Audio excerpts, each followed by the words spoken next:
Working as a night watchman was never exactly exciting, but I liked the quiet routine. The commercial building where I worked for security was small, with few offices and an empty reception at night. Most of the time, I just monitored the cameras and made occasional rounds to make sure everything was in order. That particular night, it rained heavily, and the sound of water hitting the windows made the atmosphere even quieter. Around 2 in the morning, when I was already used to the monotony, a high-pitched noise startled me. The security panel indicated an open door on the ground floor. It was strange, because I was sure that everything was locked in the last round. I took my flashlight and followed the dimly lit corridor to the main entrance. When I got there, the door was slightly ajar, swinging with the wind. I felt a chill going up down the spine. I looked around, but there was no one. Maybe it was just a system failure, I thought. I closed the door and checked the locks before returning to my room. As soon as I sat down, a thud echoed through the corridor, as if something heavy had fallen. My heart raced. I took the radio to call for reinforcements, but I hesitated. Part of me wanted to believe that it was just a common noise from the building, but something in the way the sound reverberated made me doubt it. I got up again, now with more caution. I took my flashlight and went in the direction of the noise, trying not to let my mind play tricks on me. The corridor was dark, except for the weak lighting of the emergency lights. As I advanced, I noticed something that made me stop immediately: mud marks on the floor. They came from the front door, which I had just closed, and went inside the building. The problem is that, as much as I knew, no one had entered. My instinct told me to get out of there and call the police, but I needed to make sure I wasn't just an ordinary invader. I followed the footprints, which led to the hall of one of the empty offices. The silence was overwhelming, and the only thing I could hear was the muffled sound of the rain outside. I carefully pushed the office door and lit up the interior with the flashlight. The room was completely empty, with no signs of burglary or anything out of place. I looked around, confused. The mud marks ended there, but there was no one. That's when I felt something. It wasn't a noise, nor a visible presence. It was just a weight in the air, as if something was there watching me. I stood there for a few seconds, trying to understand what was happening. My heart pounded in my chest, and the flashlight trembled slightly in my hand. I forced my breath to calm down and retreated slowly, returning to the corridor. If someone was in there, they couldn't have just disappeared. But when I looked again at the mud marks on the floor, a detail shivered me from head to toe. The footprints seemed to start at the door, but there was no mark coming back. Whoever it was entered but never left. I decided it was enough. I went to my security room, locked the door, and checked the cameras. My stomach turned when I turned the tape back to the moment when the front door opened by itself. The image was a little grainy, but something caught my attention. For a brief moment, a shadow seemed to move through the corridor before disappearing completely. But it wasn't someone normal. The shape was tall and indistinct, as if it had no defined contours. I blinked a few times, trying to make sure my eyes weren't deceiving me. My whole body said I wasn't alone in that building. I felt a chill down my spine and a strange weight in the air, as if something invisible was there watching me. I continued watching the recording, advancing a few minutes, and that's when I realized another bizarre thing. At a certain moment, the reception camera captured a reflection in the glass of the entrance door. It was a dark silhouette, but without any facial details, just a shape standing there, as if staring at me. The problem?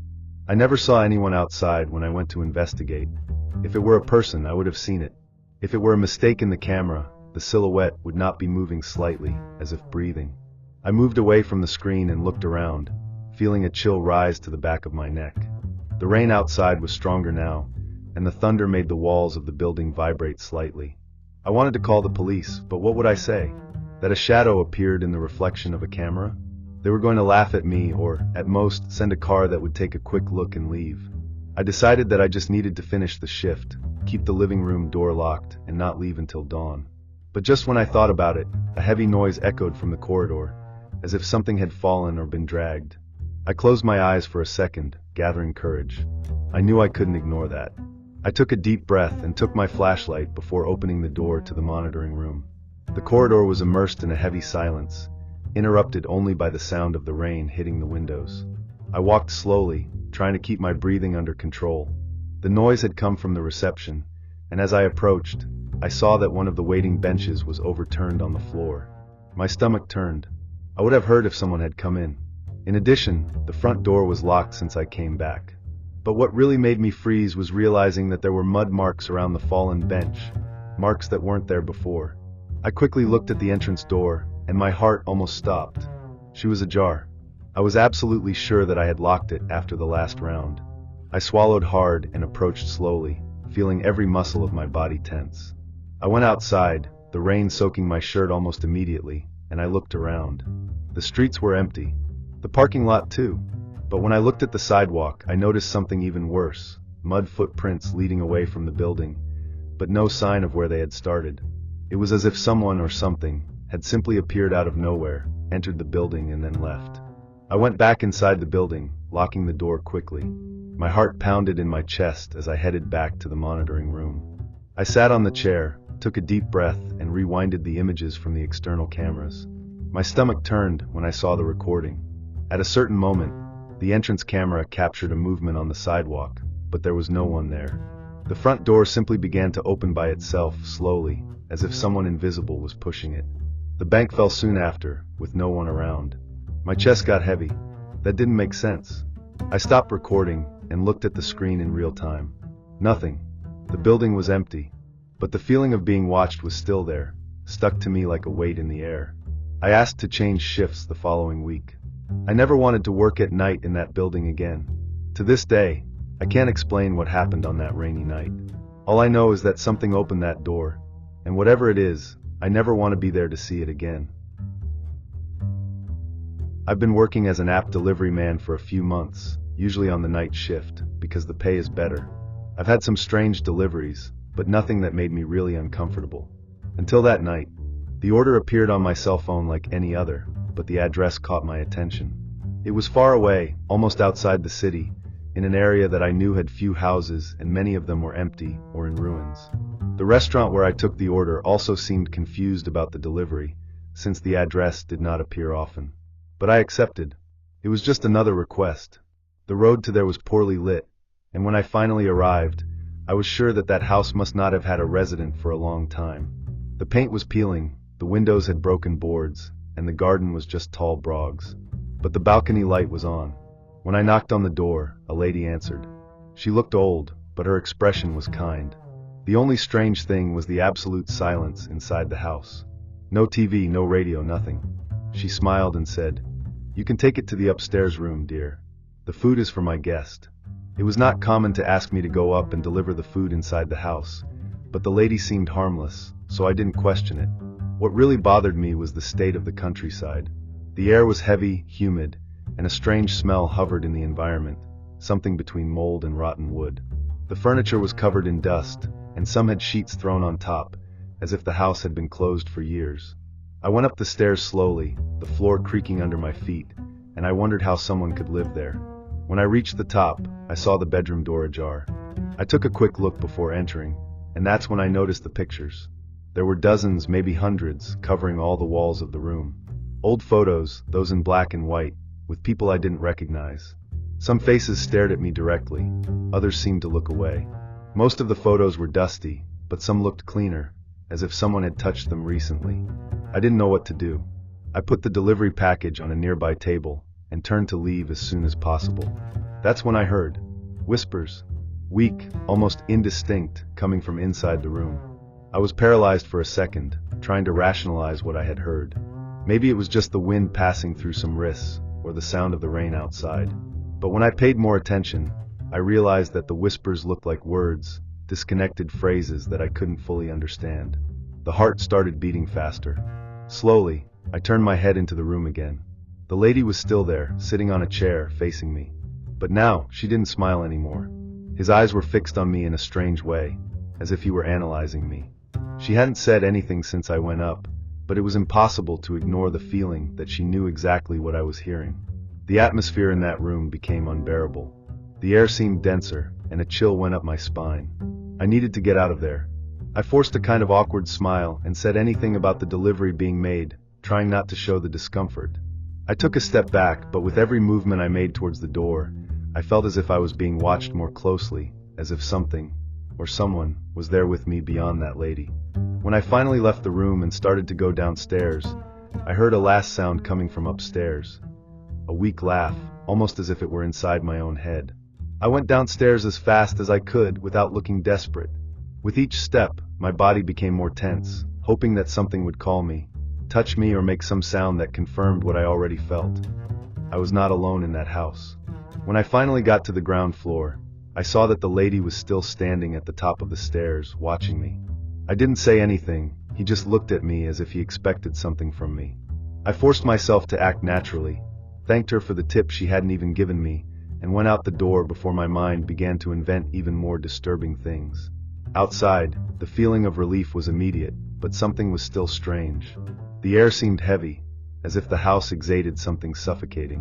When I got on the bike and quickly looked back, I saw that the light upstairs was now off, as if no one had ever been there. I started the engine in a hurry and accelerated without looking back. The way back home was silent, but the feeling that I was still being watched did not leave me. I got home trying to leave everything behind, but the restlessness remained.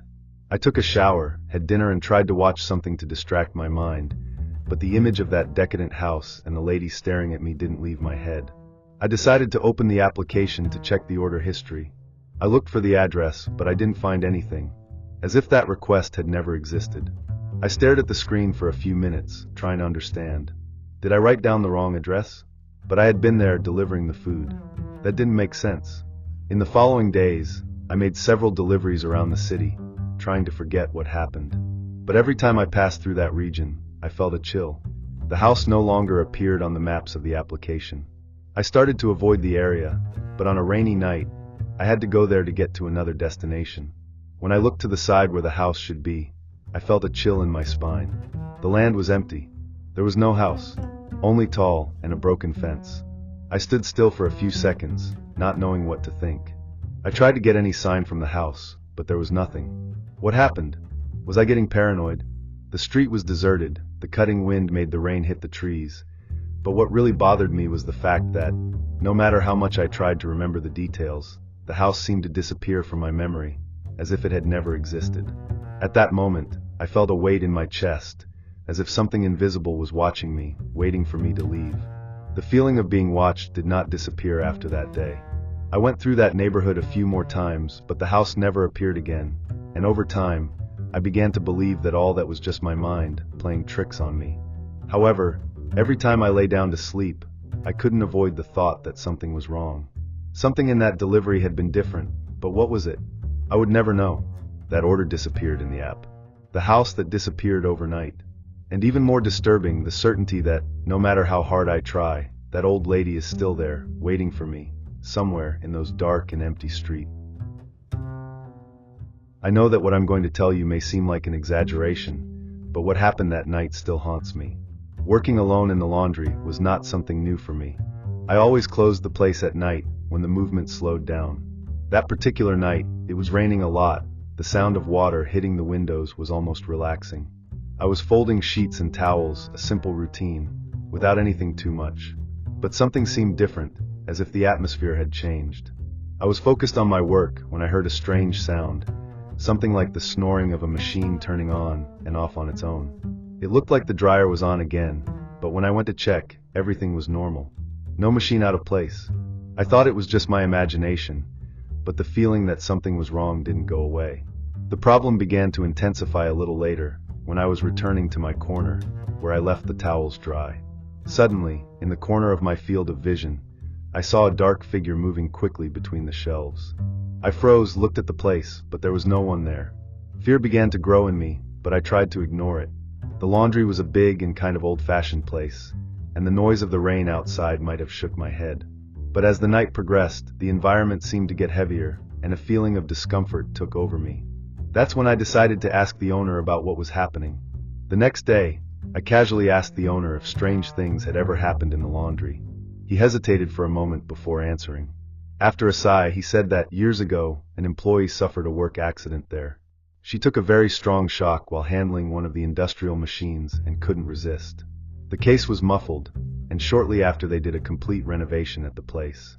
He commented that, since then, some employees said they felt chills or heard strange noises, but never paid much attention.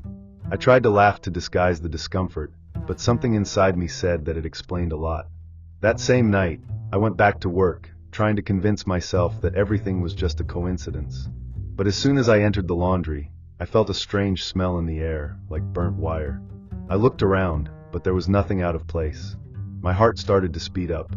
I ignored and continued my routine, but the weather was heavy. With each passing minute, the feeling of being observed increased. The worst thing was when, in the middle of the night, one of the machines turned on by itself. It wasn't just a beep or a flashing light. She really started working out of nowhere. My blood frosted. I quickly hung up and took a few steps back, trying to find a logical explanation. That's when I heard a noise coming from the back, as if something had fallen on the floor. I swallowed hard and went to the bottom, moved by a mixed impulse of fear and curiosity. The sound had come from the area where the laundry baskets were, and when turning the corridor, I saw one of them overturned on the floor, with clothes scattered everywhere. My stomach turned. I tried to convince myself that it was just badly stacked, but the truth is that I had been there a few minutes before and nothing was out of place. While I was collecting the clothes, a chill ran down my spine. I felt something, a presence. It was as if someone was standing right behind me. I held my breath and turned around in an impulse, but the corridor was empty. I hurried back to the main area and forced myself to keep folding my clothes, trying to ignore the restlessness that took over me. But the laundry seemed to have gained a life of its own.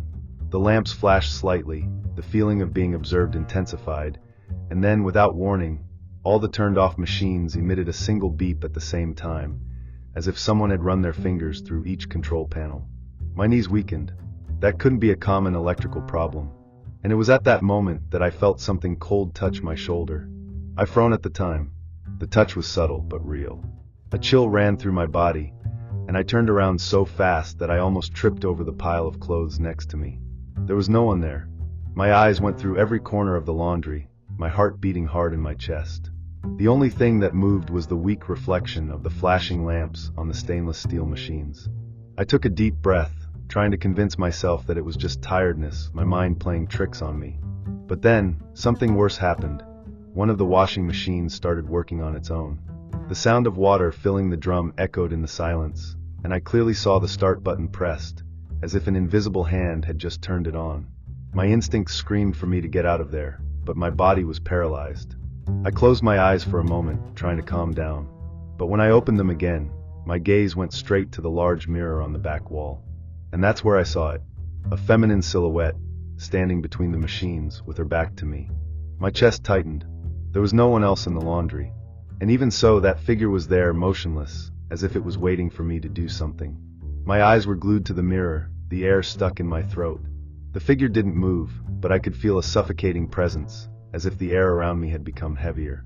My first instinct was to turn around and face directly the place where she should be. But when I did that, nothing. The corridor between the machines was empty. My chest rose and fell quickly, my mind trying to find a rational explanation. Maybe it was a strange reflection, a projected shadow of something. But when I looked at the mirror again, the figure was still there, and this time facing me. My body reacted before I could think. I took a step back, bumping into the bench, my heart racing. The woman in the reflection had an indistinct face, as if she were covered by a dense fog. But his eyes, two dark and empty holes, were fixed on mine. That's when a loud snap made me jump. The washing machine that had turned on by itself stopped abruptly, the door unlocking with a dry click.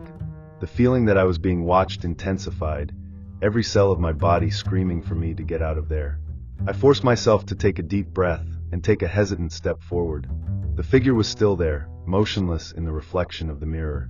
My mind insisted that it was impossible, that it was just a game of my imagination, but the cold in my spine said otherwise. The strangest thing was that the mirror didn't just reflect her. Everything around seemed slightly distorted, as if I was looking at a different place, a space that wasn't exactly the one I was in. That's when a sharp noise echoed through the laundry, an electric snap, followed by a low hiss. The burning smell took the air, and by instinct, my eyes went to the control panel of the machines. The lights flashed irregularly, as if there was a short circuit. My stomach turned. The story the owner had told me about the employee who died there, electrocuted, came back to my mind like a punch. I didn't want to believe it, but everything seemed connected. The hissing of the machines increased, and for a moment, I was sure that they would turn on by themselves again. My heart shot when I felt a strange heat around me, as if the air was loaded with electricity. The light blinked once more, and in a reflection, I looked at the mirror again. My blood frosted. The figure was still there, but this time it was closer, much closer. There was no more doubt. That wasn't an illusion. My body reacted before my mind. I took a step back, stumbling lightly on the pile of clothes next to me. The burning smell got even stronger, and a loud pop came from the machine I had fixed earlier, as if something was trying to revive her by force. My vision blurred for a second, and I swear I heard a whisper, weak, almost a moan. It wasn't a word, it was just a presence. The adrenaline made me act. I ran to the circuit breaker and turned off the power at once, leaving the laundry in the dark. For a moment, only the rain and my racing heart filled the oppressive silence. I waited, trying to control my breathing. Nothing happened. When I finally got the courage to turn on my cell phone flashlight and look around, the laundry was empty. No sound, no shadow, no strange reflection. Just an absolute silence. I gathered my things as soon as possible and left without looking back. The next day, I resigned without giving explanations. I couldn't continue there, not after what I saw or what I felt. I still pass in front of the laundry sometimes, and I always avoid looking directly at the glass of the windows. Deep down, I'm afraid of what I can find reflected there.